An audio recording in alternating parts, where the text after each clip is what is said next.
Donc Moïse et Aaron vont se présenter, c'est ce que le texte aborde. Il aborde la première rencontre de Moïse et Aaron avec le Pharaon pour lui demander de laisser partir Israël. Alors c'est intéressant parce que quand on regarde la transition avec la fin du verset 31 du chapitre 4 et ce qui se passe par la suite, en fait on va passer pour les Israélites d'une très grande joie du fait de savoir qu'ils vont être délivrés à une lutte qui va être très difficile et qui va même déboucher sur les 10 plaies et qui va finalement déboucher sur les 10 plaies et la sortie d'Israël.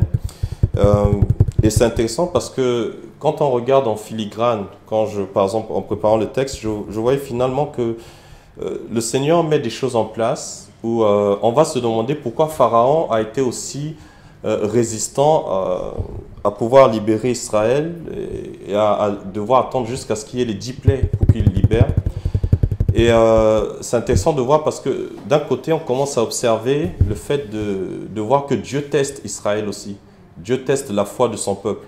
Il regarde par rapport à ce qu'il leur a dit, il regarde s'il y a déjà une foi qui s'exerce par rapport à ce qu'il leur a révélé. Et d'un autre côté, par rapport à Pharaon, par rapport à l'Égypte et ses dieux, il va exercer aussi la manifestation de sa puissance. Il va exercer un jugement contre l'Égypte et ses dieux. Et pour ceux qui ne connaissent pas le contexte de l'Égypte, c'était un pays qui était rempli de dieux. Ils avaient eu l'avantage d'avoir le Nil, donc à un moment il y a eu cette prospérité, mais il y a eu aussi une prospérité qui s'est accompagnée avec une multitude de faux dieux, au point où même Pharaon était considéré comme un dieu. Pharaon était considéré comme un dieu. Et ce qui va nous intéresser aujourd'hui, c'est de voir la demande de Moïse, c'est de voir la demande de Moïse, la réaction de Pharaon à cette demande-là. Donc, lorsqu'on lit au verset 1, je vais partir déjà en regardant la demande et la réponse de Pharaon. Au verset 1, il nous dit que Moïse et Aaron se rendirent auprès du Pharaon et lui dirent: « Voici ce que dit l'Éternel, le Dieu d'Israël. Laisse aller mon peuple pour qu'il célèbre une fête en mon honneur dans le désert. » Ce verset commence, c'est intéressant parce qu'il faut le voir en deux dimensions. C'est le début de la confrontation entre Moïse et Pharaon, mais enfin, in extenso, c'est le début de la confrontation entre Dieu et Pharaon. Parce que finalement, sur la chose, quand on va regarder la résistance de Pharaon, c'est vraiment une résistance vis-à-vis de Dieu, au-delà de Moïse. Et il faut noter qu'à ce moment-là, l'Égypte était la puissance. On peut la comparer à ce que les États-Unis sont aujourd'hui. Enfin, ils sont en train de perdre du terrain, mais à l'époque, c'était la puissance régionale. Le pharaon, la civilisation égyptienne était à son apogée, et c'est justement sur cette période qu'ils étaient en train de construire une partie des plus grandes pyramides qu'ils ont construites. Et le Seigneur envoie donc Moïse et Aaron parler à Pharaon. C'est intéressant parce que quand vous regardez, c'est là où on voit la main de Dieu, parce qu'il était impossible que deux personnes sorties de nulle part comme ça, qui viennent te parler, ressortent vivants du palais de Pharaon. Mais c'est ce qui va arriver. La Bible signale dans Hébreux 11, quand on lit Hébreux 11, verset 27, la Bible signale un moment qu'ils sont sortis sans peur de l'Égypte. Moïse se présente devant Pharaon sans peur. Et pourquoi Moïse se présente devant Pharaon sans peur? Parce qu'il va le dire au verset, il dit à un moment: le Dieu des Hébreux nous est apparu. À un moment, il y a eu cette rencontre entre Dieu et Moïse, il y a eu cette révélation, il y a eu cette mission qu'il a reçue. Et à un moment, Dieu l'a convaincu. C'est vrai que Moïse avait été assez résistant, David a beaucoup abordé le point, mais à un moment, Dieu le convainc qu'il est avec lui et qu'il n'a pas à redouter le Pharaon. Donc Moïse repart. Et on sait que Moïse avait grandi dans ce palais, qu'il avait même dû connaître même peut-être le Pharaon avant. Là, je parle d'hypothèse, c'est pas ce que la Bible nous dit. Mais donc, il arrive à rentrer dans le palais et donc il demande il fait une demande. Donc, il demande à Pharaon de libérer Israël pour que Israël aille adorer. Et ce qui est intéressant aussi, c'est que même là, quand on regarde historiquement, on a retrouvé sur des tablettes des choses. Historiquement, il est prouvé à un moment que les Égyptiens pouvaient laisser, parce qu'ils avaient des peuples sous esclavage. Il n'y avait pas que les Israélites qui étaient esclaves. Il y avait beaucoup de peuples qui étaient esclaves des Égyptiens, parce que c'était la puissance. Et quand tu allais à la guerre, quand tu gagnais à la guerre, tu ramenais tous les prisonniers, c'était des esclaves. Donc, À un moment, il y avait plusieurs communautés qui étaient là, plusieurs communautés avec leurs faux dieux. Et donc, c'était tout à fait normal à un moment qu'une communauté vienne et demande, Pharaon, est-ce que nous pourrions aller adorer, est-ce que nous pourrions cesser les travaux pour aller adorer notre Dieu et puis nous reviendrons? Et Pharaon a accordé. Donc, historiquement, c'était prouvé. Mais le souci qu'il y a, c'est que Moïse se présente en disant à un moment, voici ce que dit l'Éternel, laisse aller mon peuple. Là, on n'est pas dans une situation où ils sont en train de peut-être négocier, de demander avec pitié, autre. Non, il est en train de parler avec autorité. Il lui parle d'un Dieu que Pharaon ne connaît pas. Il lui dit, tu laisses aller mon peuple. L'Éternel que je sers a demandé à ce que tu laisses aller mon peuple. Et Dieu va demander cela. Et c'est intéressant parce que Dieu parle déjà d'Israël comme étant son peuple. Et il voulait que celui-ci célèbre une fête dans le désert. Et c'est là où nous voyons à un moment que la satisfaction de Dieu, pour nous qui sommes ses élus, ne peut se trouver que dans une complète délivrance du joug de l'esclavage. Et nous constatons aussi à un moment que bien que nous ayons été tenus en esclavage par Satan, Dieu nous a choisis pour nous donner sa vie éternelle. Et cela se manifeste dans ces paroles, « Laisse aller mon peuple ». Et quand on se souvient, je ne sais pas si pour ceux qui peuvent se souvenir, quel est le premier passage que le Seigneur Jésus-Christ a pris lorsqu'il est rentré à la synagogue, la première fois qu'il a prêché? Ésaïe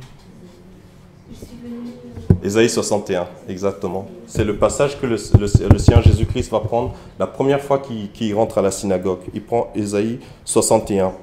Et il annonce pourquoi? Parce que c'est le cœur central. On va même dire que c'est la centralité même de l'évangile. C'est la venue de Jésus-Christ pour nous libérer du joug de l'esclavage.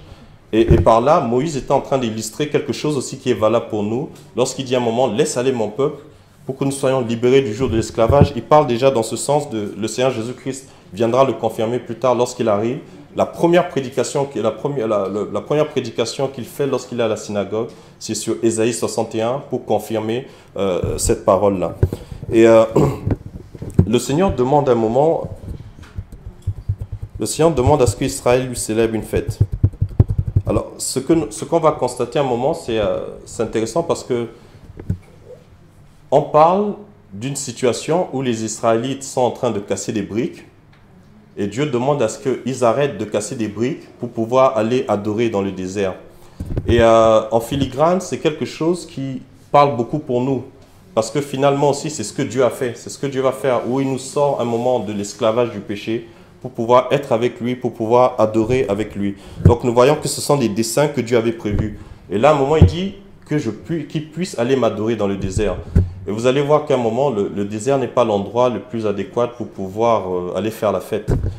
Mais à un moment, le Seigneur, c'était dans les desseins de Dieu que pour arriver à la terre promise, il fallait passer par le désert. Et nous devons aussi prendre conscience à un moment, David aime toujours répéter un moment que lorsque le croyant est sauvé, ce n'est pas un pyjama qu'on nous donne, c'est une armure. Donc nous devons être conscients un moment parce que vous voyez que le problème déjà qu'il y a eu pour les Israélites, lorsque Moïse leur annonce le fait que Dieu vienne les délivrer, ils sont contents. Mais dès qu'ils réalisent la lutte qu'il va avoir pour cela, ils ne sont plus contents. Ils commencent à se plaindre. Et beaucoup de choses ont commencé à partir de là et n'ont pas été réglées par la suite. Mais ce que nous voyons à un moment, c'est que Dieu rappelle à un moment, laisse aller mon peuple dans le désert. Donc nous devons aussi être conscients à un moment que Dieu permet que nous traversions le désert. Le désert est quelque chose qui est prévu pour le croyant. La souffrance, avant d'arriver à la terre promise, est quelque chose qui est prévu pour le croyant. Bien que nous soyons libérés de l'esclavage du péché, c'est quelque chose à laquelle nous sommes appelés. Et je parlais au début, j'ai prié, je voyais aussi qu'il y a beaucoup de similitudes quand on voit par exemple l'Égypte et on voit le monde. Quand je parle du monde, je ne parle pas de la nature, je ne parle pas des oiseaux qui chantent. Je parle de ce système de valeurs, de ce système qui s'oppose à Dieu, qui s'oppose aux valeurs de Dieu. Et Dieu nous appelle à sortir de cela. Et c'est là où nous voyons un moment qu'à l'exemple des enfants d'Israël, pour nous aussi, c'est quelque chose qui constitue un grand écart. Voyons un moment, Dieu demande à ce que Israël arrête de casser des briques pour pouvoir se retrouver dans le désert pour adorer. Et nous sommes dans la même situation où Dieu nous demande un moment de sortir du monde pour nous retrouver avec lui hors du monde. Alors, comment on peut s'y attendre? J'espère que je ne vais pas trop... Comment on peut s'y attendre? On voit qu'au verset 2, Pharaon n'est pas disposé à écouter la parole de l'Éternel. C'est quelque chose aussi qui est tout à fait normal. Il est honnête dans sa démarche. Hein, il signale à un moment qu'il ne connaît pas ce Dieu dont Moïse lui parle. Et il est normal qu'il ne veuille pas obéir à ce Dieu inconnu.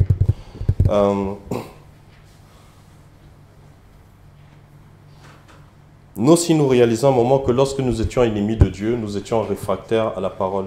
Je le dis souvent parce que souvent j'ai des amis, quand ils prêchent la parole, ils s'attendent à ce que quelqu'un qui ne connaît rien de la Bible et autres puisse être à la même hauteur que lui. Et à un moment, il lui explique les réalités en espérant que la personne puisse comprendre.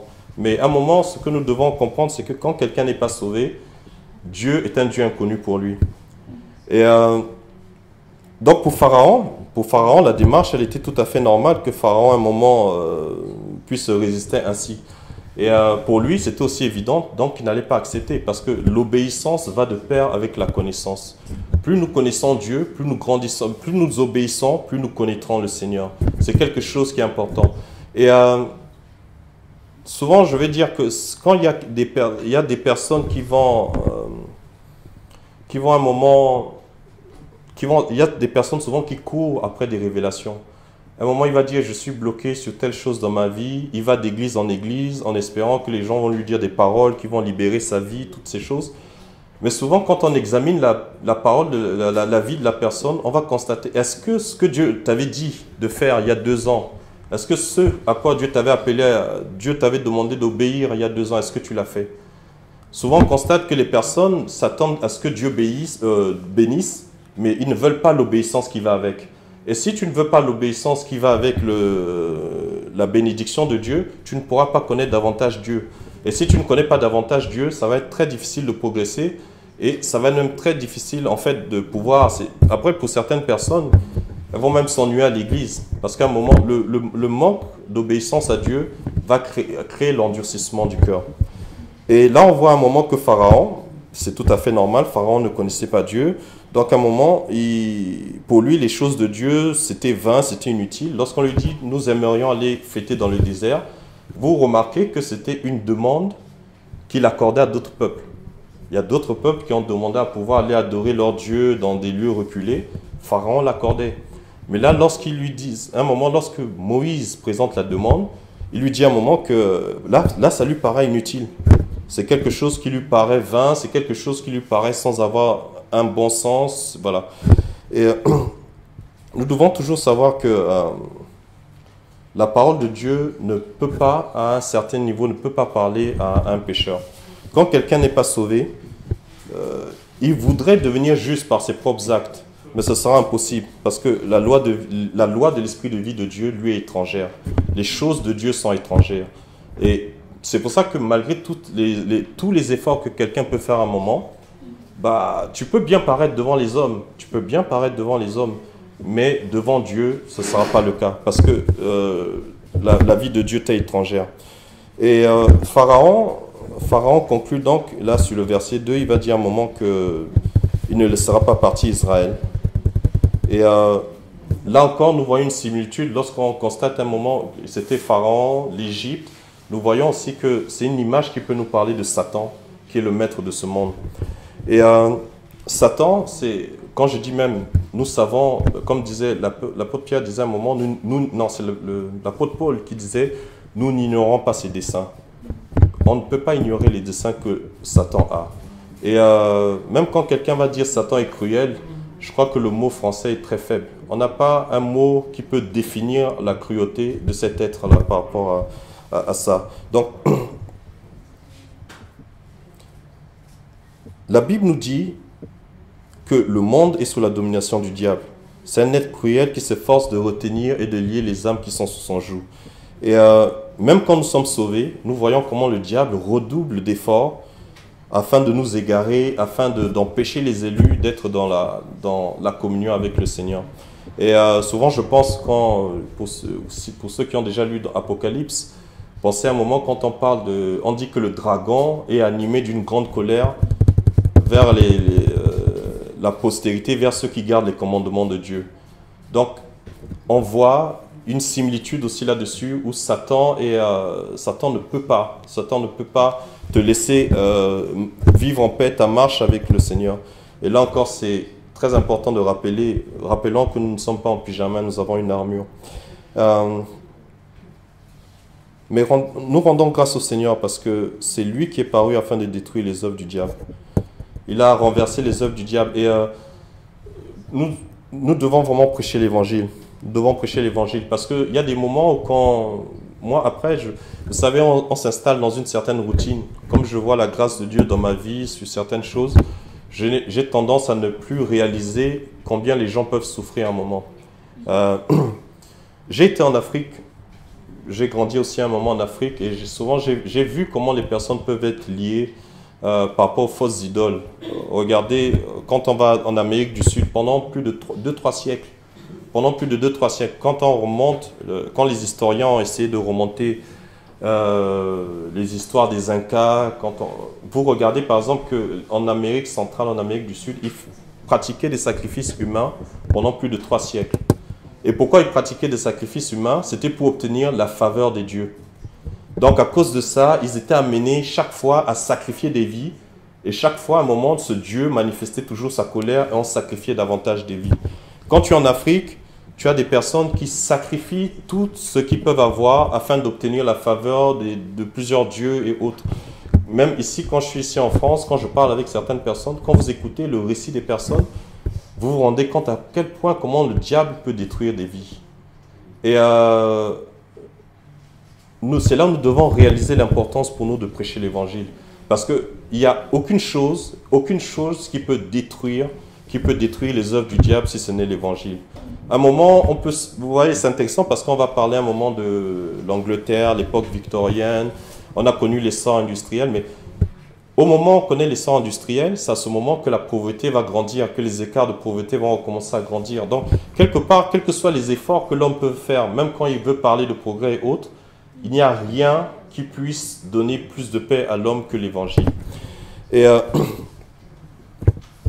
pour nous, c'est plus évident à conclure là, parce que je pense que si chacun de nous doit témoigner, il pourra témoigner, il va témoigner comment le Seigneur a pu détruire les œuvres du diable dans sa vie, comment il était attaché à un péché et du jour au lendemain, après que le Seigneur se soit révélé à lui, il a cessé ce péché. Je pense que chacun de nous aura un témoignage là-dessus. Et nous rendons grâce au Seigneur parce que c'est le Seigneur Jésus-Christ qui est devenu l'enfant et qui veille sur la maison que nous sommes. Et cela aussi doit nous amener à rendre grâce parce que nous réalisons un moment que si je me tiens debout, c'est par la grâce de Dieu. Il y a des moments où je pense que c'est quelque chose qui est nécessaire à faire pour chacun de nous. Il y a des moments où je m'arrête, je réfléchis, je me dis, mais si je n'avais pas été sauvé, qu'est-ce que je serais aujourd'hui? Il y a un moment où je réfléchis en me disant, et à un moment on peut se faire une projection. Pas au-delà, mais on peut se faire une certaine projection par rapport à ce qu'on était avant d'être sauvé et là où on était en train de partir. Et à un moment, je réalise un moment que je faisais tout pour bien paraître devant les gens, mais j'étais totalement détruit de l'intérieur. Et quand tu es détruit de l'intérieur, tu cherches à détruire d'autres vies aussi. Parce qu'à un moment, quand tu ne trouves pas de sens à la vie, c'est la destruction que tu mènes autour de toi. Et il y a des moments où je réfléchis, je rends beaucoup grâce au Seigneur. Je rends grâce au Seigneur pour les péchés qui ont été épargnés. Je rends grâce au Seigneur pour la restauration qu'il a accordée. Et Pharaon va dire à un moment, il va dire que tout cela n'était que des paroles de mensonge. Il dit donc il dit, Moïse et Aaron, pourquoi détournez-vous le peuple de ses travaux? Retournez à vos corvées. Il ajouta, ces gens sont maintenant très nombreux dans le pays et vous voudriez leur faire interrompre leur corvée. Et sur une autre partie, il parle de paroles de mensonge, mais là, je n'ai pas ma Bible habituelle, donc voilà. Et là aussi, c'est encore intéressant parce que pour Pharaon, opprimer les gens avait beaucoup plus de sens que de leur donner un certain temps de repos pour qu'ils puissent se reposer et faire quelque chose. Et aujourd'hui encore, on constate un moment que pour beaucoup de personnes, il va être ridicule de croire en Dieu. Il va être ridicule de croire en un Dieu qui aurait créé ce monde avec toute la complexité qu'il y a. Et on préfère un moment croire que nous sommes le résultat d'une poussière d'étoiles qui a fini par avoir la conscience. Ça, c'est maintenant, scientifiquement, pour certains scientifiques, c'est même plus quelque chose qui est à discuter. Quand tu discutes avec certains scientifiques, ils vont te dire à un moment qu'on a cette confirmation que voilà, on est parti du Big Bang, d'une poussière d'étoiles, et finalement la poussière d'étoiles a fini par avoir une conscience, et finalement nous sommes tous là. Et vous voyez qu'à un moment, c'est nous qui sommes considérés comme fous de croire à un moment, de se dire à un moment que quand je regarde la complexité du corps humain, je me dis à un moment qu'il y a quelqu'un qui a créé quelque chose, qu'il y a quelqu'un qui a fait cela, que ça ne peut pas être parti du rien. De toute façon, rien ne peut créer quelque chose. À partir du rien, tu n'as rien. Même en mathématiques, quand on fait les maths, à partir de rien, tu n'as rien. Mais dans la folie de l'homme, dans le rejet de Dieu, eux, ils trouvent qu'il y a du bon sens là-dessus. Donc, on avait Pharaon aussi qui trouvait que c'était des paroles de mensonge, de dire à un moment que les personnes puissent partir dans le désert pour aller adorer pendant 3 jours. Mais il trouvait que ça avait beaucoup de sens de les obliger à travailler, à faire des briques toute la journée sous l'esclavage.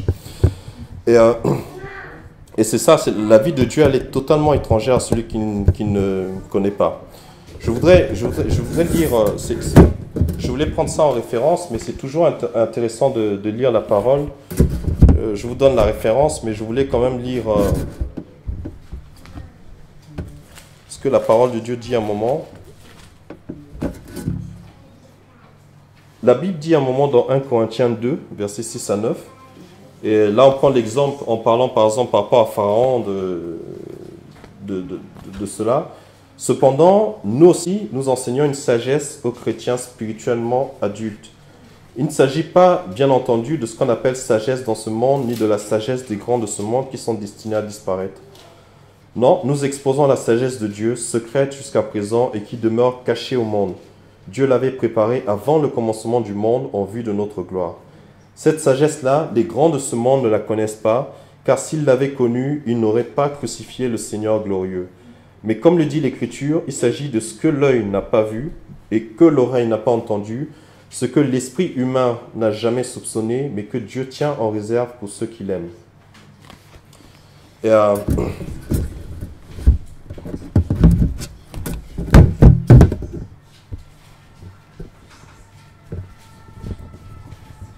Oui, donc à un moment, on réalise, Pharaon va dire à un moment que pour lui, le fait que Dieu puisse parler, le fait que Dieu puisse demander à libérer son peuple, ce sont des paroles de mensonge. Mais nous savons en qui nous avons cru, nous savons la réalité de l'évangile. Nous savons aussi la réalité de Satan, même si aujourd'hui on va être dans une nation, par exemple en France, où beaucoup de personnes ne croient pas que Satan puisse exister et faire ce qu'il fait. Même parmi des croyants, il y a aussi des croyants qui ne croient, enfin ça c'est une autre catégorie, je ne vais pas rentrer là-dedans, mais nous savons que le jugement de Dieu, qui est actuellement retenu par Christ, est réel et s'accomplira. Nous savons que la réalité de l'enfer est réelle. Nous savons aussi que même si ce sont des choses qui peuvent être rejetées, nous savons aujourd'hui que si la miséricorde de Dieu se manifeste, c'est parce que toute la colère qui doit déverser plus tard sur tous ceux qui auront rejeté le Seigneur Jésus-Christ est retenue à cause de ce que le Seigneur Jésus-Christ a fait. Mais ce ne sont pas des paroles de mensonge, ce sont des réalités certaines et qui s'accompliront. Et c'est intéressant parce qu'à un moment, Pharaon dit à un moment que ce sont des paroles de mensonge et qu'il ferait mieux d'aller reprendre les corvées, d'aller recommencer à construire les briques et autres choses. Et par là, Pharaon est en train de dire à un moment que le seul sens de vie que les Israélites pouvaient trouver à un moment, c'était de se soumettre à lui et c'était de faire des briques. Et à un moment, il va même obliger à ce qu'ils fassent encore plus de briques. Et nous voyons aussi, c'est quelque chose qui nous parle aussi parce qu'on voit aussi là un mensonge du diable pour nous aussi actuellement. Aujourd'hui, on est tellement distrait, on a un tourbillon d'activités, de divertissement c'est-à-dire que l'homme essaye toujours de créer du divertissement. Il y a des personnes qui vont monter une entreprise rien que pour t'accompagner la nuit. Quand tu dois rentrer à 23 heures, on va créer une société pour t'accompagner, pour bien rentrer à minuit chez toi. C'est-à-dire qu'on est toujours dans le fait de chercher des choses, même quand elles sont inutiles. On est dans une société où on a créé un besoin à partir de choses qui ne sont pas des besoins. Et Satan, le but de Satan, à un moment, il va créer tout un tas, un tourbillon d'activités pour nous retenir, pour empêcher l'homme de réfléchir sur la condition de son âme. À un moment, il va créer tout un tas d'activités, même pour nous croyants, pour nous empêcher à un moment d'être dans cette relation que Dieu attend de nous. Et c'est pour ça qu'à un moment, je parlais du fait de l'importance de prêcher l'évangile, mais l'importance pour nous aussi d'être concernés par le fait de la condition de notre âme. Cette semaine, j'étais en train de... Il y a un verset qui me revenait à un moment, lorsque l'apôtre Jean parlait à un de ses disciples, il lui dit à un moment, je souhaite que tu prospères comme prospère l'état de ton âme. Je souhaite que tu prospères comme prospère l'état de ton âme. Par là, le Seigneur nous indique à un moment qu'il est beaucoup plus préoccupé par ce que nous sommes d'abord, avant ce que nous pouvons être, avant ce que nous pouvons présenter. Et pour les non-croyants, c'est quelque chose qui a été créé, c'est un ensemble de choses qui ont été créées pour éloigner de Dieu. Quand vous voyez toutes les choses qui sont créées, aujourd'hui, à un moment, le dimanche, il y a encore un siècle, le dimanche, même pour les personnes qui n'étaient pas religieuses, c'est un temps qu'on mettait à part pour se reposer. Le dimanche, si tu voulais pas aller à l'église, tu allais au parc, tu faisais d'autres choses. Mais maintenant, le dimanche devient de plus en plus commercial. C'est-à-dire qu'il y a toujours ce désir de l'argent, toujours ce désir d'activité, de choses, cette impossibilité à un moment à se reposer, à s'arrêter, à se dire où est-ce que je vais. Et c'est fait exprès. Et c'est pour ça que nous devons aussi faire attention à ne pas tomber là-dedans. À un moment, quand vous êtes dans le monde du travail, vous réalisez à un moment que finalement, tu n'as plus de vie. Quand tu travailles, si tu fais bien ton travail, bien sûr, tu vas réaliser à un moment que tu n'as presque plus de possibilités pour te reposer, tu as presque plus de possibilités pour profiter des choses. Et on te donnera 2 semaines dans l'année pour te dire de te reposer complètement, mais ces 2 semaines, si tu as la grâce, ça se passe bien. Sinon, on va aussi t'appeler de temps en temps s'il y a une urgence ou certaines choses et autres. Mais nous voyons là que c'est un mensonge du diable et ce n'est pas quelque chose qui apparaît juste après Jean. On le voit lorsque Pharaon va dire à un moment, mais qu'ils aillent plutôt construire des briques au lieu de chercher à adorer le Seigneur.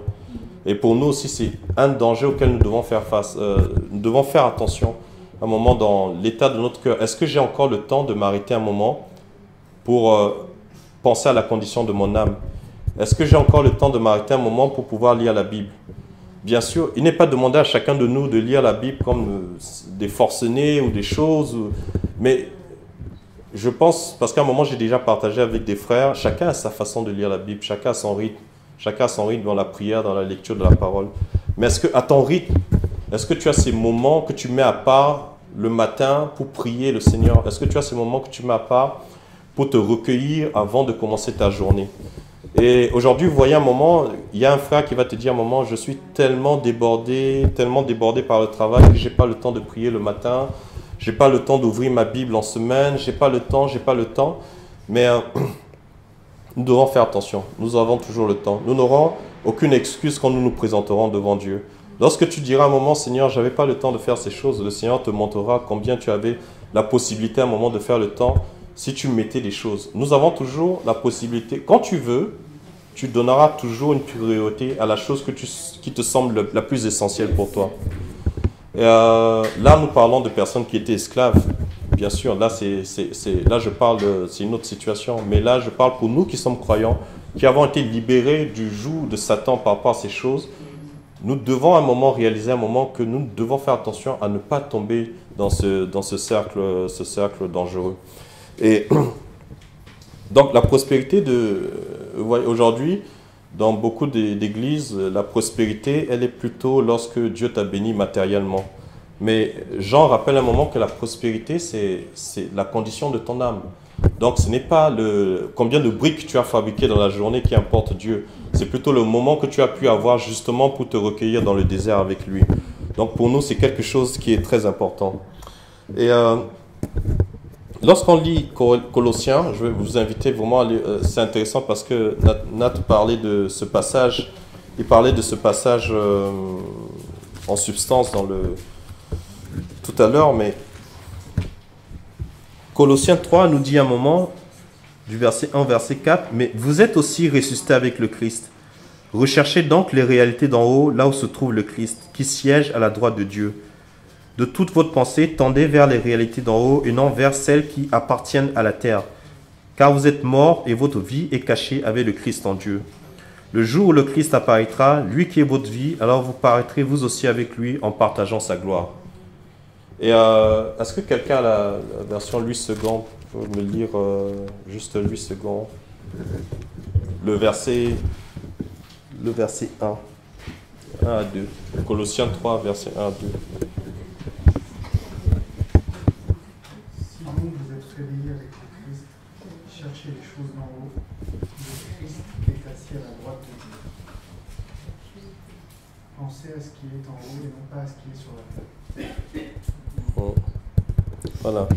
Et le Seigneur nous dit à un moment que la seule façon de pouvoir, bien sûr, hein, ce que je suis en train de dire n'est pas un appel à la paresse, ce n'est pas un appel à dire à un moment, moi je ne vais pas être dans le monde, je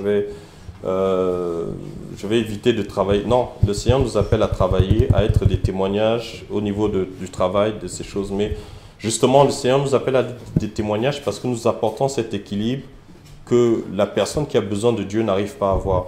Et c'est la possibilité aussi de lui annoncer l'évangile dans ce sens. Et la seule façon de pouvoir éviter ce genre de choses, c'est à la lecture de ces versets que nous venons de lire, c'est parce que quand nous appliquons cela nous aide à voir les choses selon la perspective de Dieu. Cela nous aide à voir aussi l'importance de prêcher l'évangile. Quand je constate combien Satan enchaîne les gens, combien Satan tient les gens au travers de faux dieux, de fausses idoles, au travers des activités, des choses, c'est étonnant l'évolution parce qu'il y a 10 ans, quand je suis revenu ici, quand les gens étaient dans le métro, ils étaient assis, ils lisent, ils méditent, en fait ils réfléchissent leur journée ou ils dorment. Maintenant, la plupart des gens sont sur Netflix. Ils sont en train de regarder des épisodes. C'est-à-dire qu'on crée une situation, tu n'as plus le temps à un moment de réfléchir. Tu n'as plus le temps de... Et quand tu regardes Netflix, après tu arrives au travail, tu commences le travail. Quand tu as fini le travail, tu es tellement fatigué que tu ne peux plus réfléchir à autre chose. Et c'est vraiment... nous devons vraiment être vigilants là-dessus. Ensuite, quand on lit, on voit donc... Pharaon répond, vous voudriez leur faire interrompre les corvées, et à partir de là, il donne des ordres en signalant justement qu'il ne cède sur rien, et il décide même de durcir les conditions de travail des enfants d'Israël, dont les charges de travail deviennent accablantes. Et c'est intéressant de voir, je vous parlais tout à l'heure des sacrifices et autres. Nous voyons, à un moment, quand on regarde, Satan ne connaît pas la miséricorde. Donc à un moment, lui se complaît à voir l'homme dans... La misère la plus totale dans laquelle il peut être. C'est le désir de Satan de voir l'homme dans la misère la plus totale où il peut être à un moment. Et c'est pour ça que nous devons rendre grâce au Seigneur pour la grâce commune à un moment. Parce que même quand vous voyez une nation qui s'élève, une nation qui arrive à bénir ses habitants au travers de services, quand vous pensez à la France, que vous avez les transports, vous avez toutes ces choses, c'est vraiment une grâce de Dieu. Quand on regarde Satan... Tout son désir est de nous empêcher même de connaître le bonheur au travers des choses les plus simples de la vie. Et c'est quelque chose que nous avons pu constater parce que nous-mêmes, lorsque nous étions pécheurs, nous avons pu constater combien l'esclavage du péché peut nous lier. Et plus à un moment tu es dans ces choses, et plus tu ne fais que t'enfoncer. Je vois souvent comme une sorte de cri de cœur de beaucoup de personnes lorsqu'ils sont dans et finalement, la réponse que les gens ont, parce qu'à un moment, ils n'ont pas d'espoir. Lorsque tu es dans cette situation, les enfants d'Israël étaient dans une situation où ils ont crié à Dieu, parce qu'à un moment, ils étaient de plus en plus oppressés, mais il n'y avait aucune solution. C'est-à-dire qu'ils ont regardé tout autour, il n'y avait aucune solution. Et finalement, ils ont été obligés de crier à Dieu.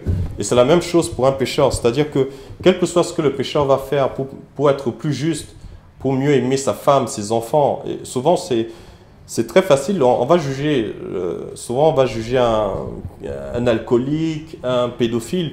Mais quand tu as l'occasion de pouvoir écouter, quand ces personnes t'expriment comment ils sont liés au travers de ces péchés, tu comprends un moment que je ne donne pas d'excuses à leur péché, mais je comprends un moment le pouvoir que le péché a sur la vie des gens. Et que c'est même quel que soit ce qu'on va faire, qu'on va stériliser ces personnes ou autres, elles n'ont pas la possibilité de sortir de cet état-là.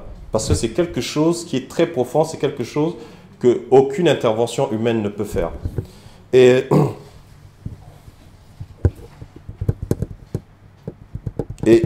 oui, et c'est vraiment sur l'aspect, quand on voit le désir des hommes, le désir de liberté que les gens ont, le désir de pouvoir avoir un monde meilleur, beaucoup de choses. Et ça, c'est aussi intéressant parce que je vois beaucoup de chrétiens aussi qui sont en mode peace and love à un moment, où on aimerait la paix sur terre, voilà, beaucoup de choses. Mais à un moment, c'est quelque chose qui sera très difficile à atteindre de l'homme lui-même. On voit la faillite des organisations qu'on a, que ce soit l'ONU, que ce soit toutes ces choses. On voit que l'homme n'arrive pas à procurer cette paix-là. Et les enfants d'Israël étaient tellement enchaînés qu'à un moment, quand Pharaon va ordonner à ce qu'ils recommencent à casser les briques, ils ont recommencé à casser les briques. Ils en ont même encore cassé de plus grandes. Et vous voyez, à un moment, ils ont essayé de supplier Pharaon. Mais même quand tu vas supplier Satan, tu ne sortiras pas. Le but de Satan, c'est d'enfoncer encore plus la personne dans le péché. Et voilà pourquoi l'apôtre Pierre disait à un moment que celui qui sauve quelqu'un couvre une multitude de péchés. Quand nous arrivons à pardonner et autres, c'est très important. Même quand nous sauvons une personne, quand une personne est sauvée de l'enfer, c'est une multitude de péchés qui sont enlevés, donc c'est vraiment pour nous l'importance de comprendre un moment, de voir les choses selon la perspective de Dieu. Il nous faut prêcher l'évangile aux personnes.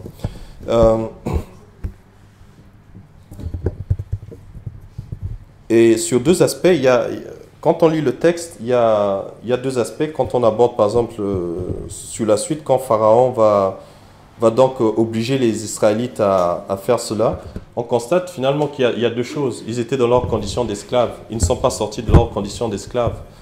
Ils étaient dans leur condition d'esclaves. Il y avait cette nature-là aussi. Et c'était impossible de pouvoir changer comme ça. Et c'est la même chose. Pour nous, ça a été la même chose. Nous étions dans cette condition d'esclaves. Nous étions dans cette nature. Et je pense toujours à ce verset. Souvent, la Bible dit à un moment que est-ce qu'un Éthiopien peut changer la couleur de sa peau, ou un léopard enlever les taches qu'il a sur lui? Aucun d'entre nous ne peut, par ses propres efforts, trouver la justice de Dieu.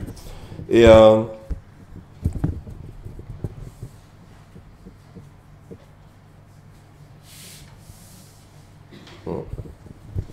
oui, ce qui est né de la chair et chair.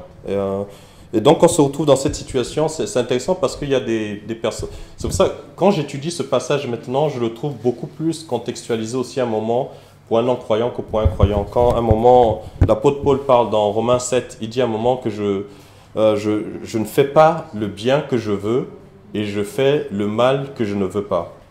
Et quand je pense à cette phrase, ça résume quelqu'un qui est sous l'esclavage du péché, qui est sous l'esclavage de Satan. On se retrouve à faire le mal qu'on ne voudrait pas. On se retrouve à vouloir être bon, mais on n'arrive pas à le faire. Je constate souvent, je regarde des gens dans le métro à un moment qui auraient aimé aider, mais comme à un moment, il y a cette barrière où il faut toujours garder sa fierté par rapport à certaines choses, on va éviter de faire, mais on sent à un moment ce désir de pouvoir apporter quelque chose, mais en même temps, on a cette fierté qui est un péché aussi quelque part. Donc c'est quelque chose qui touche l'être humain.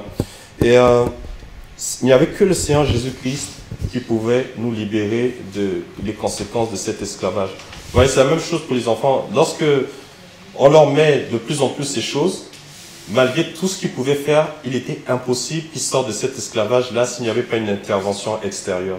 Et c'est ce que le Seigneur va faire aussi en envoyant le Seigneur Jésus-Christ. Il va envoyer le Seigneur Jésus-Christ qui va descendre dans ce monde, qui va aller jusqu'à la croix pour nous, afin que nous puissions être libérés de cela. Et si ça avait été à l'intérieur, ça aurait été impossible. Ça a été ainsi. Et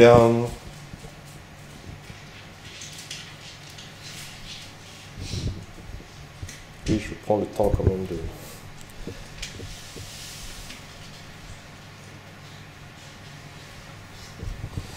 Et pour nous, c'est quelque chose que nous devons comprendre. Comprenons toujours qu'à un moment,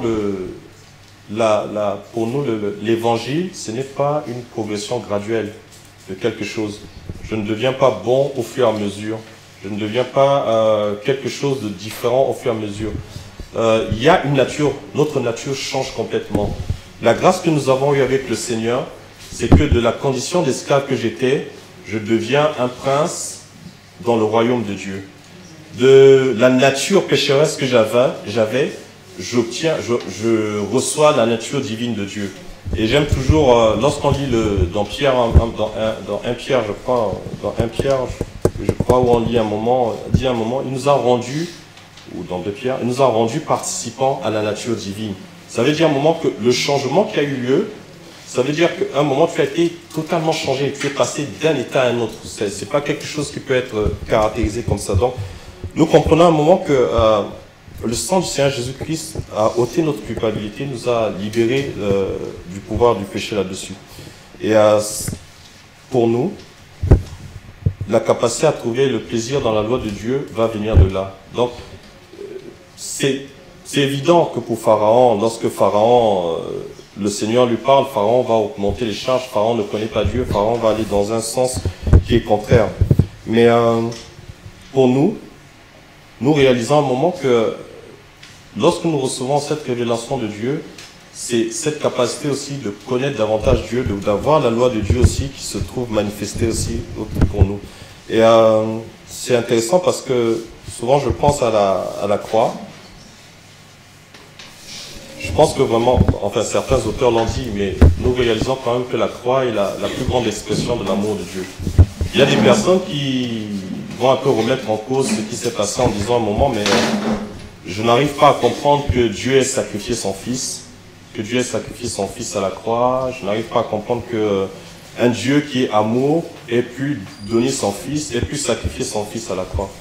Mais lorsque nous lisons ces passages, lorsque nous comprenons que nous ne pouvions pas de nous-mêmes sortir de cet état de péché, nous comprenons pourquoi il y avait la nécessité du Seigneur Jésus-Christ. Et la nécessité de la croix, c'est que la croix, au travers du sacrifice de Christ, ça répond aux exigences de Dieu, ça répond au désir de justice, à la colère de Dieu qui était manifestée. Mais ça répond aussi à l'expression de son amour. Et pour nous, c'est par la croix un moment que nous pouvons sortir de cette condition d'esclave. Et c'est donc nécessaire aussi de voir par rapport à ce changement de nature, c'est quelque chose que nous devons évaluer. Lorsque tu es esclave des conséquences, lorsque tu es esclave du péché, tu es conduit par des convoitises, tu es conduit par le péché, c'est quelque chose qui est naturel pour la personne. Lorsque la personne est esclave de Satan, le fait de mentir, le fait d'être dans la fornication, le fait de pécher est quelque chose de tout à fait naturel. Mais pour nous qui sommes enfants de Dieu, nous réalisons à un moment l'importance de la sanctification, de la sainteté aussi. Et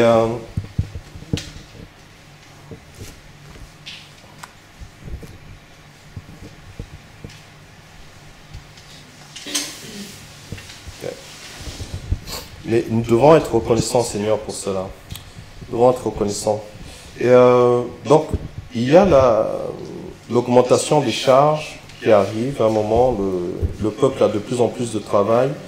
Et à un moment, les surveillants des Israélites vont se plaindre auprès de Pharaon. Et c'est intéressant parce que là, on aborde un autre aspect aussi encore, où on voit deux situations. On va voir la réaction de Moïse par rapport à la difficulté qu'il y a. On voit la réaction du peuple d'Israël.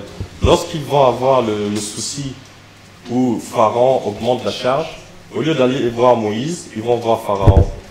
Ils vont voir Pharaon, et Pharaon est encore sans miséricorde. Il va leur dire à un moment que c'est juste parce que vous êtes des fainéants, que vous ne voulez pas travailler, et donc repartez travailler. Et souvent nous avons... Là, la parole de Dieu nous parle que c'était les Israélites à un moment.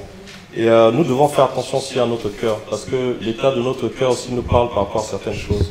Lorsque je suis dans une situation, lorsque je suis dans ces situations où j'ai été libéré du pouvoir du péché à un moment, mais lorsqu'il y a des difficultés, ça va être l'occasion pour moi de repartir vers des choses que j'ai vomies. Je vais trouver une excuse à un moment par rapport à certaines choses. Je vais trouver une excuse parce que les conditions sont trop difficiles. On repart en arrière, au lieu de se pencher vers le Seigneur. Et une exhortation aussi pour certains, ce serait vraiment de faire aussi attention parce que à un moment, quand on voit ce passage, on voit déjà comment les Israélites vont se comporter avec Moïse pour le reste des 40 ans qu'ils vont passer ensemble. où ils vont toujours se plaindre. Ils vont toujours se plaindre au sujet de tout ce qu'ils peuvent vivre à un moment, des circonstances et autres. Et pourtant, ils ont vu la main de Dieu. Mais à un moment, ils vont toujours se plaindre auprès de Moïse à cause des choses qui peuvent leur arriver. Et pour nous aussi, c'est très important parce que tu as des personnes qui sont dans ce genre de situation. Et est-ce que tu apprends à vivre dans le contentement? Est-ce que tu es heureux avec ce que tu as? Souvent, c'est tout à fait normal qu'on puisse désirer un moment par rapport à un certain besoin qui se présente. Je puisse désirer, si par exemple, à un moment je vis loin, que je cherche à avoir une voiture, je peux désirer avoir une voiture, c'est tout à fait normal. Mais est-ce que dans mon état d'esprit, c'est vraiment, ça se transforme en une envie, ou lorsque Dieu ne m'exauce pas, ça devient un problème entre Dieu et moi? Est-ce que tu as cette capacité à un moment, lorsque Dieu ne t'a pas exaucé par rapport à ta prière, par rapport à ce que tu attendais, de dire à un moment, Seigneur, malgré le fait que tu ne m'aies pas exaucé, je te suis reconnaissant, que ta volonté soit faite. Ce que les Israélites vont commencer à développer, c'est que dès qu'il y a un problème, ils se plaignent. Ils vont voir le Pharaon. La logique aurait voulu à un moment que par rapport à ça, ils aillent voir Moïse. Lui, ils disent à Moïse, tu vois là, Pharaon, il a augmenté les choses. Comment? Non, ils vont voir Pharaon. Et c'est un peu l'état du cœur. Dans la caractéristique de beaucoup de personnes à un moment, se confier à Dieu n'est pas un réflexe. On va d'abord chercher des solutions humaines pour résoudre les choses. On va commencer d'abord à réfléchir. Et c'est après qu'on pense qu'on peut peut-être prier. Et c'est intéressant parce qu'on voit la réaction de Moïse. Lorsque ils vont croiser Moïse, Moïse, les problèmes ne vont pas... En fait, Moïse, lui, il aura moins de problèmes avec Pharaon qu'avec le peuple d'Israël. Finalement, à un moment, il rencontre Pharaon, il lui dit, bon, là, comme tu ne l'as pas fait, demain, l'eau sera rouge. Mais avec le peuple, c'était une autre histoire. Et Moïse, lorsque ça lui arrive, sa première réaction, bien que on ne va pas forcément approuver la façon dont il va interpeller Dieu, sa première réaction est de se confier en Dieu. Sa première réaction est de dire à un moment, mais Seigneur, pourquoi tu permets cela? Alors que tu m'avais parlé, alors que tu m'avais annoncé que tu es avec moi, tout ça, mais pourquoi tu permets qu'il y ait un tel fiasco? Parce que finalement, les choses étaient en train de se retourner contre Moïse.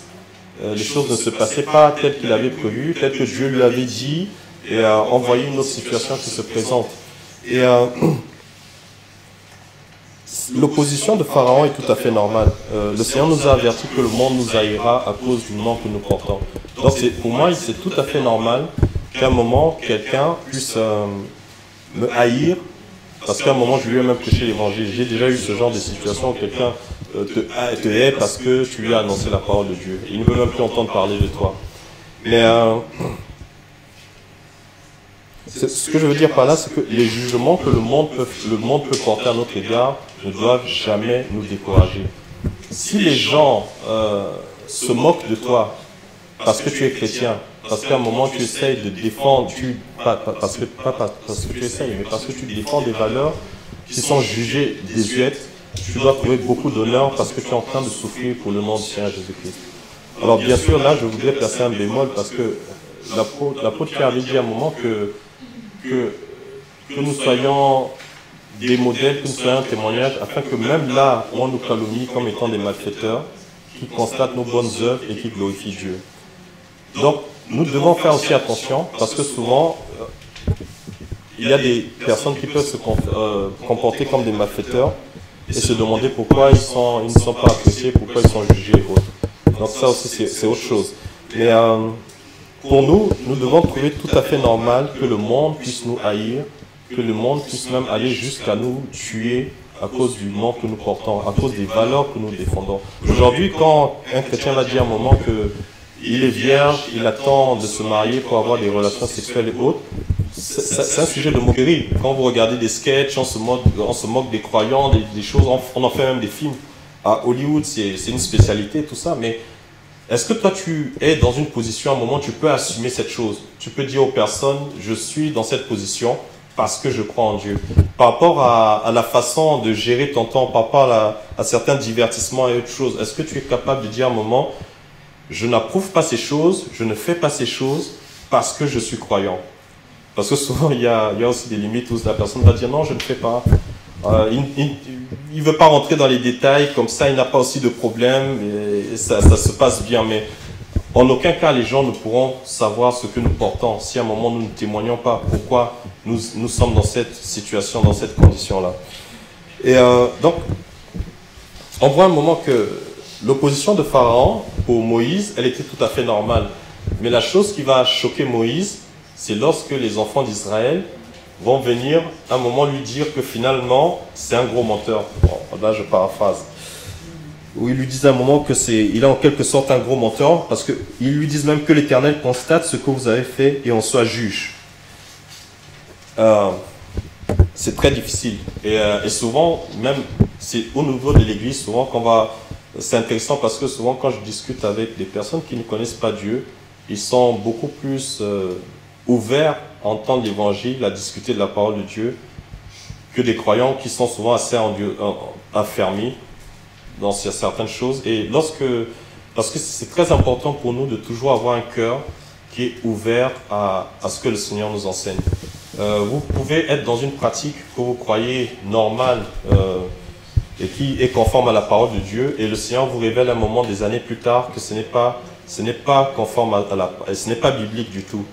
Et comment tu réagis par rapport à cela? Est-ce que tu dis que finalement c'est la tradition, on va rester comme ça, toutes ces choses? Mais vous voyez donc, ce que je voulais illustrer par là, c'est qu'à un moment, tu vas même avoir beaucoup plus d'opposition de la part de personnes qui se disent croyantes que souvent des personnes qui sont avec Pharaon. Et donc là, ces choses vont se passer, elles vont affecter Moïse. Et lorsqu'elles affectent Moïse, c'est un point aussi sur lequel on viendra sur la semaine prochaine, mais parce que je voulais finir aussi avec. Pour nous, un moment, dans les moments de doute, quand il y a les moments de doute par rapport au fait de ce que tu dois tenir par rapport à la nature que tu es, parce que lorsque nous prenons conscience que nous ne sommes plus esclaves du péché, que nous avons été libérés de l'oppression du péché et que nous sommes maintenant fils et filles participant au royaume avec Dieu, nous comprenons à un moment que notre condition a changé. Nous ne sommes plus esclaves, mais notre nature aussi a changé. Et ce sont des choses que nous devons assumer. Ce sont des choses qui vont nous demander un prix à payer, mais ce sont des choses que nous devons assumer. Et dans les moments de doute, le Seigneur nous enverra vers des pharaons. Le Seigneur t'enverra prêcher l'évangile vers des pharaons. Il t'enverra prêcher l'évangile vers des Égyptiens normaux, toutes ces choses-là. Et dans les moments de doute, il ne faut jamais que tu oublies celui qui t'a envoyé. Il nous faut toujours garder à l'esprit la réalité de la présence de Dieu. Parce que lorsque, à un moment, nous oublions, nous mettons de côté la réalité de la présence de Dieu, c'est là où nous sommes le plus susceptibles de pécher. C'est là où nous sommes le plus susceptibles d'abandonner. Et c'est très important pour nous, à un moment, de réaliser un moment que souvent, après, à bonne nouvelle, on le dit beaucoup, parce que David aime beaucoup à le rappeler aussi, que les circonstances ne déterminent pas la présence de Dieu dans ta vie. Ce n'est pas parce qu'aujourd'hui tout est noir que Dieu a disparu. Ce n'est pas parce qu'aujourd'hui il fait beau que Dieu est présent dans ta vie. Dieu est là. Et pour Moïse, c'était la même chose. C'est-à-dire que même quand les choses étaient en train de tourner au fiasco, où les personnes qu'il était censé venir libérer étaient en train de le rejeter, le Seigneur, à un moment, va lui rappeler un moment qui l'a envoyé. Le Seigneur va lui rappeler un moment qu'il n'avait pas à s'inquiéter. Il n'avait pas à s'inquiéter parce que, déjà sans le soutien de Dieu, vous avez vu, sans le soutien de Dieu, il était impossible que Moïse sorte vivant du palais de Pharaon. Il ne pouvait pas aller défier Pharaon et sortir libre. À un moment, on voit même dans la Bible qu'il se baladait, il sortait, il venait du palais. Mais c'était impossible dans une réalité normale. C'était impossible. Donc on voit déjà comment la main de Dieu était sur Moïse. Et c'est intéressant parce que c'est encore une image de Christ qui nous enseigne. Quand on voit comment le Seigneur Jésus-Christ est venu, il a été rejeté par les personnes qu'il est venu sauver. Et ce sont ces mêmes personnes qui ont même demandé à ce qu'il soit crucifié à un moment. Mais quelle a été son attitude? C'est qu'il a dit qu'il va faire la volonté du Père jusqu'au bout. Il est allé jusqu'à la croix pour mourir pour nous. Et indépendamment de ce que nous avons fait. Et quand je dis ce que nous avons fait, c'est aussi valable pour ceux qui l'ont crucifié, que pour nous, chaque fois que nous avons pu offenser Dieu au travers de nos fautes. C'est pour ça que là, je parle surtout de transgression. Parce que transgression, ça suppose que tu es vraiment conscient de ce que tu fais. C'est vraiment quelque chose qui est volontaire vis-à-vis de Dieu. Mais on voit donc que on a le Seigneur Jésus-Christ, justement, qui a eu, dans ces moments de doute, il savait qu'il avait envoyé, et il a décidé de faire la volonté du Père jusqu'au bout. Et ça doit être aussi notre attitude. C'est que même face au découragement, vous voyez, à un moment, il y a des personnes qui vont dire à un moment, moi, je ne peux pas être dans telle église parce que c'est une petite église où depuis, il ne sont que 30, 40, je ne vois pas de croissance et autres. Mais à un moment, ce que nous devons réaliser, c'est que ce que Dieu attend de nous, c'est la fidélité à sa parole. Si à un moment, le monde te rejette à cause de ce que tu portes par rapport à la parole de Dieu, tu sais à un moment que c'est la plus grande joie, la plus grande bénédiction que tu peux avoir. Et Moïse s'est tourné vers le Seigneur pour avoir une consolation. Et notre réponse aussi à l'opposition des hommes, notre réponse face aux difficultés, c'est aussi de nous tourner vers le Seigneur pour avoir la consolation. Il n'y a rien qui pourra nous donner beaucoup plus de consolation que Dieu. À un moment, des frères, bon, quand je dis ça, il ne faut pas minimiser le ministère de communion fraternelle. Mais même nous, là je vais prendre même dans le cadre d'un mariage, même si par exemple il y a un des conjoints qui est assez découragé, quels que soient les efforts à un moment qu'un conjoint peut faire pour le réconforter, même quand il serait croyant, il ne pourrait jamais le réconforter à la hauteur de Dieu. Il y a des choses, nous pouvons apporter un réconfort, mais si à un moment la personne ne cherche pas la présence de Dieu pour cette consolation ultime, il ne pourra pas être réconforté. Et c'est pour ça qu'à un moment, au niveau de l'Église, nous ne devons pas attendre. Il y a des personnes qui vont dire à un moment, je quitte l'Église parce que je n'ai pas trouvé l'amour des frères comme j'aurais voulu. Mais est-ce que dans nos limites que nous avons, aucun d'entre nous ne peut aimer parfaitement? Nous aimons avec nos défauts. Et le Seigneur nous permet de rendre cet amour supportable. Voilà pourquoi nous sommes tous réunis de divers horizons. Mais à un moment, la chose ultime, il n'y a que Dieu qui peut la faire. Il n'y a que Dieu qui peut être au-dessus. À un moment, les hommes ne pourront pas comprendre ta situation, tes souffrances. Il n'y a que Dieu qui est capable d'être l'auteur de la consolation la plus grande pour toi. Donc, à l'exemple de Moïse, prenons le fait de prendre pour acquis que la consolation, le fait de l'obéissance va de pair avec la révélation, mais plus nous obéissons, plus nous allons découvrir la joie de trouver dans le caractère de Dieu la réponse à nos besoins. Je m'explique, c'est que plus à un moment, face aux difficultés, je grandis dans la connaissance de Dieu, plus je trouve la réponse à mes besoins. Parce que finalement, je comprends à un moment que le bonheur de l'homme ne se trouve pas dans ce que le monde peut lui offrir, mais dans ce que Dieu lui offre seulement. Et le Seigneur nous a sortis de l'esclavage de l'Égypte, et il nous rappelle, c'est intéressant parce que c'est ce que Nat prenait aussi tout à l'heure, le Seigneur nous rappelle à un moment que nous sommes voyageurs et étrangers sur cette terre. Gardons cela à l'esprit. Tu es sorti de la fabrication des briques. Le Seigneur t'a délivré de l'esclavage du péché. C'est pour que tu ne retournes pas à fabriquer des briques. Le Seigneur t'a mis à part maintenant pour vivre dans la sainteté. Il t'a mis à part pour vivre pour son nom, pour porter son nom, avec toutes les joies et à un moment les désagréments qui vont avec. Quand je dis désagréments, les persécutions, les choses, ce sont des choses que nous devons porter aussi avec joie. Et il nous rappelle un moment que nous sommes voyageurs et étrangers sur la terre et que nous sommes dans l'attente de quelque chose de plus grand que ce que nous pouvons vivre ici. Quelque chose de plus grand et de plus magnifique. Donc, gardons cela à l'esprit. Lorsque ces choses arrivent, Moïse va décider de se tourner vers le Seigneur et à un moment le Seigneur va lui confirmer que c'est lui qui l'a envoyé. Le Seigneur va même encore lui faire des promesses par rapport à ce qui arrivera. Le Seigneur dit à un moment, tu verras maintenant ce qui va s'accomplir. À un moment il lui dit, tu verras maintenant ce qui va s'accomplir. Et gardons espoir parce que le Seigneur ne nous abandonne jamais. Mais aujourd'hui je ne connais pas la situation de chacun, mais si tu peux être même dans une situation de découragement et autres, garde espoir. Et la plus grande solution que tu peux avoir lorsque tu peux être affecté par les choses, ce n'est pas d'essayer de trouver une sorte de réconfort, une sorte de réponse dans ce que les choses autour de toi peuvent t'apporter. Mais c'est au contraire le fait d'être encore plus dans la méditation de la parole. Souvent, je dis aux personnes que plus tu es dans les difficultés, plus il te faut lire la Bible. Plus tu es dans les difficultés, plus tu lis la Bible et plus tu découvres le caractère de Dieu et plus tu découvres combien il est suffisant pour chacun d'entre nous. C'est vraiment l'esprit qui revenait au travers de cela pour ce passage-là.